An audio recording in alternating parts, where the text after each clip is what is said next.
సహజంగానే ఇప్పుడు ఇక్కడ కలిసిన వాళ్ళు చాలా మంది ఆస్పిరెంట్స్ వస్తారు, ఆశావాహులు ఉంటారు, వాళ్ళని సపోర్ట్ చేసే వాళ్ళు ఉంటారు. ఏ పార్టీలో అయినా ఉంటుంది. ఏ పార్టీకి అయితే ఎక్కువ బలం ఉందో, ఏ పార్టీలో అయితే ఎక్కువ మంది నాయకులు ఉన్నారో, డిమాండ్ ఉందో అక్కడ ఎక్కువ ఉంటుంది తాకిడి.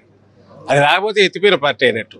ఎవరు అడగలేదు, ఎవరిని వ్యతిరేకించలేదు, అసలు ఏమీ లైఫ్ లేదంటే అది ఎత్తిపోయిన పార్టీ ఎందుకు పనికిరాని చల్లని నాణ్యం అనుకోవాలి. ఆ పార్టీ బాగా మంచి దీని మీద ఫామ్లో ఉంది. బ్రహ్మాండమైన రూలింగ్ ఇచ్చాం, ఎన్నికల్లో బ్రహ్మాండంగా పర్ఫామ్ చేయబోతున్నాం కాబట్టి నాయకులు ఉన్నారు, కాబట్టి ఆస్పిరెంట్స్ ఉన్నారు. అది చాలా సహజంగా జరిగేది. దాన్ని వాళ్ళని కూర్చోబెట్టి మాట్లాడతాం, అందరినీ చేస్తాం, ఒక తాటి మీదకి వస్తారు. అభ్యర్థులు ఎవరైతే వాళ్ళ తరఫున బ్రహ్మాండంగా పార్టీ తరఫున ప్రచారం చేస్తారు, బ్రహ్మాండమైన ఫలితాలు కూడా వస్తాయి. కాబట్టి దాని గురించి ఎవరు వరి కావాల్సిన అవసరంలా, ఏదో జరిగిపోతుందని దాన్ని ఇంటర్ప్రిట్ చేయాల్సిన అవసరం కూడా లేదు. సహజంగానే ఇప్పుడు ఇక్కడ కలిసిన వాళ్ళు చాలా మంది ఆస్పిరెంట్స్ వస్తారు, ఆశావాహులు ఉంటారు, వాళ్ళని సపోర్ట్ చేసే వాళ్ళు ఉంటారు. ఏ పార్టీలో అయినా ఉంటుంది. ఏ పార్టీకి అయితే ఎక్కువ బలం ఉందో, ఏ పార్టీలో అయితే ఎక్కువ మంది నాయకులు ఉన్నారో, డిమాండ్ ఉందో అక్కడ ఎక్కువ ఉంటుంది తాకిడి.